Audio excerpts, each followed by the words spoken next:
May pahayag ngayon si Secretary John Vic Remulla tungkol Ronald Bato de la Rosa na nakuha umano ni Ombudsman Boying Remulla ay galing na po sa third source.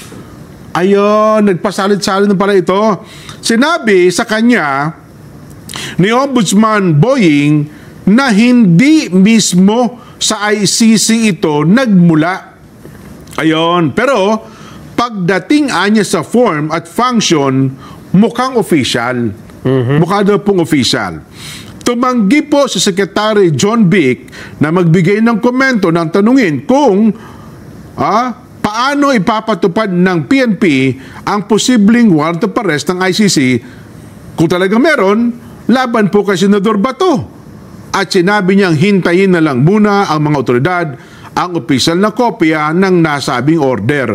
Pero hanggang ngayon daw, Nelson, mukhang hindi pumupunta sa Senado at walang nakaalam kung nasaan ngayon si Senador Bato de la Rosa. Kahit naman ako, dyan. Ganon? Hindi na ako Kampante? Oo. Hindi, kung...